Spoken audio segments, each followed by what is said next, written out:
Hello, HY Sports Talk. I am back with another video. Posted a video like 20 minutes ago in my time. Probably going to be like 2 hours ago in your time. But, so here we have the top 5 best draft class by team and the top 5 worst draft class by team. And first up we got the Jets. And with the Jets' first pick, they took Sauce Gardner. You know, I did a lot of research on him, especially, from Cincinnati, only 45 minutes away from me. You know, he has really good footwork. He doesn't give up any yards. He has good hand fighting. And he said that he cannot even remember the last time he gave up a touchdown, which is pretty impressive. So, that gives you a couple reasons why he went number 4. Next up, we have Garrett Wilson. And my research that I did on him, I put down he can be used on jet sweeps, just like Deebo Samuel. And they were trying to make a trade package for Deebo, but they couldn't get him. So I think they tried to go for the guy that was closest to him. But he can be used on jet sweeps, like Deebo can be used a little bit in the run game. He can high point the ball, and he has great hands. He's got hops, dude. He can get up there and get the ball. He has great hands, and I feel like that's part of the reason that they drafted him also so high at number 10. Next up, you got Jermaine Johnson. They traded back into the first round. They traded with the Titans and got him. And Jermaine Johnson on my board was probably a top 3 defensive edge rusher, and I don't know how he fell all the way to 26, but they made a smart move to trade back and get him. And my notes that I took on him, he is very fast. He is very fast with lots of power, and he has great hand moves, but he hasn't played at the same level. He played really good, but he didn't play at the same level like he did in 2019 and 2020. Next up, we have Breece Hall with 36th pick in the draft, I believe. And my notes that I took on Breece Hall, he is fast, he can find the hole, and he has really good moves. By that I mean like spin moves and everything, jukes. Okay, he is a really good running back. Kind of almost reminds me of Jonathan Taylor in a way, and he's, fairly strong, and that's why he kind of reminds me of Jonathan Taylor. Next up on the list, we have Ohio State tight end Jeremy Ruckert. Okay, the notes that I took on Ruckert, he is a very good run blocker. He has good hands, crisp routes, and he can be probably the starting tight end from day one, because I don't really remember who the Jets tight end is, but I think that was a great pick, especially with the 101st pick in the draft, getting him that late with a talent like that.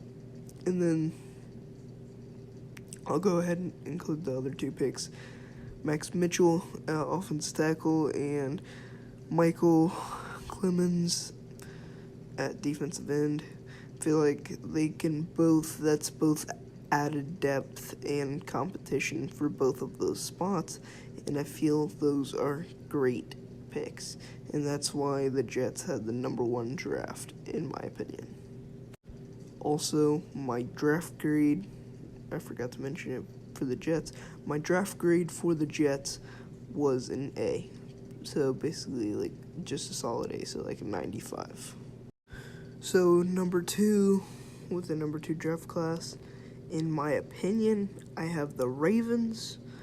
Okay, now I'll be telling you why. With the number 14th pick in the draft, they picked up Kyle Hamilton. He is a tremendous athlete.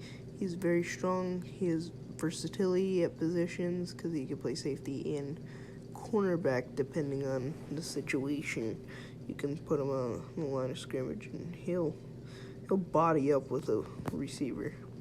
He's very big-bodied, and he can lay hits. And those are the notes that I took on him. He is very good. his footwork is fairly good. So I feel like that was a great pick at the time. Next pick with the 25th pick in the draft, the Ravens got Tyler Linderbaum, improving the offensive line. Notes I took on him: he is a good run blocker and a good pass blocker. He has good position on pass rushers. By that I mean he sets himself up to where he can block them well and not let them through.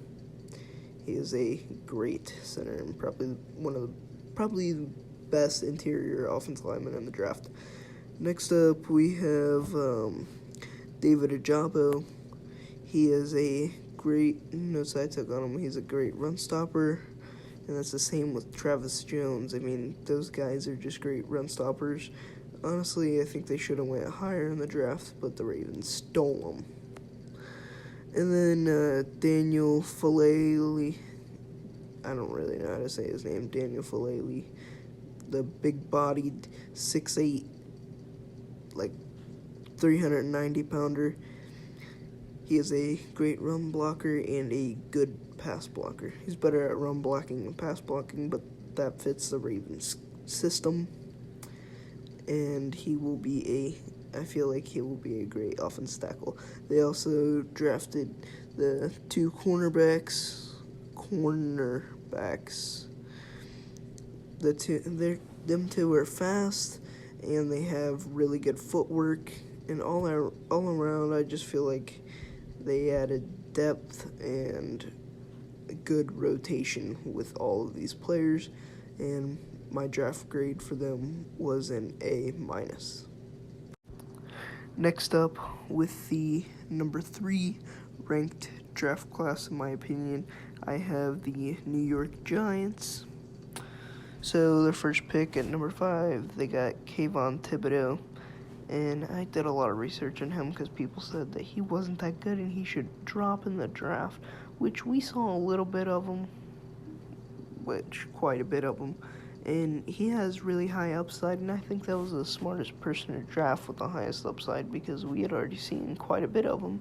And he's just an all-around athlete with high upside, like I said, and he has very fast moves, and he's very agile. By that, he can drop back in coverage some too, if they wanted to play him at linebacker. Next up at number 7, the Giants picked Evan Neal. And he is a very well-rounded athlete. He can move to the secondary on a run block. He has lots of power and doesn't let very many people by.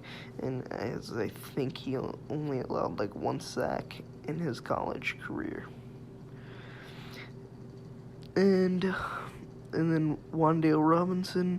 Wan'Dale Robinson in the second round was a really good pick, which one of the best receivers at that time that was left.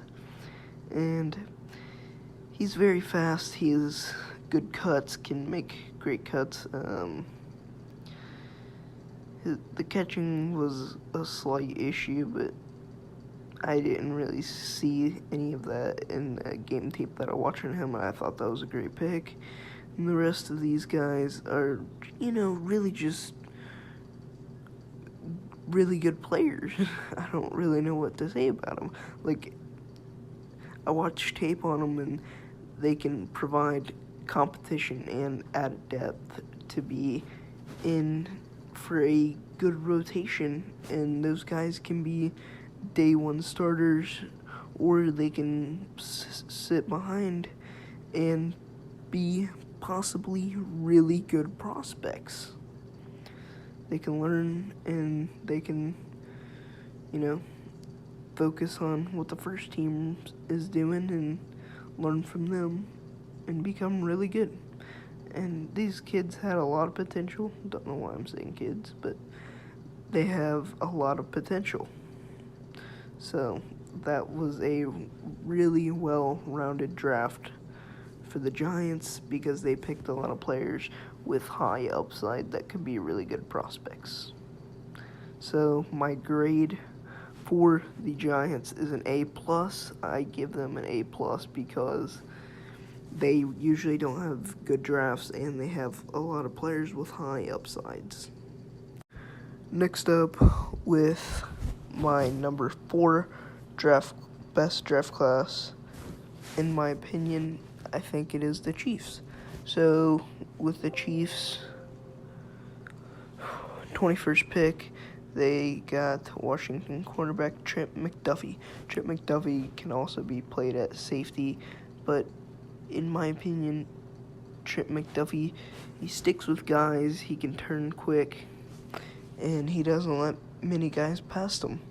He has great footwork, and in my opinion, he was probably the second best cornerback in this draft. The next pick, they got George Karlaftis. I took notes on him, and my notes were that he is strong, he has good handwork, and great feet placement, and he just positions himself to where he can use his hands and feet to get by people. By feet, I mean like position himself to where he is able to maximize all of his power. And with the Chiefs' next pick, they got Sky Moore. And they stole him on this pick, honestly. Sky Moore has great hand placement. He can jump high and get past DBs with his handwork. And then with the next pick, they got Cincinnati safety Brian Cook. Brian Cook, I love his highlight reel. He lays out dudes. He's a beast. He's a ball hawk. He knocks passes down, and he can play the field. And then they got 2 really solid cornerbacks in the 7th round. I think that is the 7th round, I believe. They're physical DBs. They're 2 solid playmakers. And then they got a running back, another cornerback, and a linebacker. And those guys, honestly, they are set up to be a part of a great rotation. And you're going to hear me using this word a lot, they're just really good prospects. They can learn behind the Chiefs, and they can become great players. And with my grade for the Chiefs, they were already a AFC Championship contending team, a Super Bowl contending team. With my grade for them, with what they had, I give them an A+. And with my number 5 draft class, I have the Packers. This really surprised me because the Packers usually suck at drafting. Honestly, thought they were going to draft a receiver in the first round, but they waited for the right value. Okay, so with the Packers' first pick, they got Kua Walker, linebacker, Georgia. My notes on him were amazing versatility. He can play linebacker and defensive end. He is strong. He's smart. He can be a playmaker. He's a run stopper and can also play in coverage. And then next up, they got Devontae Wyatt. My notes on him was he is agile. He's very strong. He's a good run stopper and pass rusher. He has great hand placement. And, he can use those arms and hands to hand fight and get past offensive linemen. Next up, they got Christian Watson that they picked in the 2nd round, which I thought that was a great pick. He's a little bit, and I mean this, a little bit of a dropping problem, but I don't think that'll affect him any, honestly. But my notes on him was he's big body, he high points the ball, and he's just a really good receiver. And then they picked up 3 offensive tackles to compete for starting jobs, or just they can be backups with good value. And then they got 2 linebackers and the defense tackle, and then Romeo Doubs and Samuel Tour, which those can also be good players with good backup value. Those can be guys that can go in the rotation and could possibly help their team a lot. My draft grade for the Packers is a solid A. They did really good in this draft, unlike most drafts that they have. Now, next up, I will be doing my honorable mentions list. These will be a lot shorter than my regular analysis, but the Bills, they filled a lot of their needs. They needed a cornerback with Tre'Davious White and all, and they needed a running back, and then they just got other players with good positional value that can be a backup and great prospects. They filled their need at punter. They also picked up another cornerback and an offensive tackle to sit behind and another linebacker. And I feel like that was just a really good draft for them, so shout out to them. Had to put the Titans on here. They had a really good draft, but they traded away their best receiver. But they also replaced him with Treylon Burks. They filled their quarterback hole with Roger McCreary, got Nicholas P. Freary, got Malik Willis in the third round, which I thought was a steal. He can sit behind Tannehill for a year and learn. And then they got backup running backs and tight end, receiver, cornerback, and linebacker, and those are just really good value for how late they got to pick those guys up. My last honorable mention team is the Eagles, which is the team that traded for A.J. Brown and wheeled and dealed with the Titans. The Eagles, I would have put them on my list, but they just didn't have that very many picks. But with their picks, they utilized them as well as they could. They got Jordan Davis. That's going to be scary with Fletcher Cox. They got a Cam Jurgens, a center for the future. They got Nakobe Dean in the third round, which I don't really care about his health concerns because I think he'll be just fine. And then they got two solid, great prospects.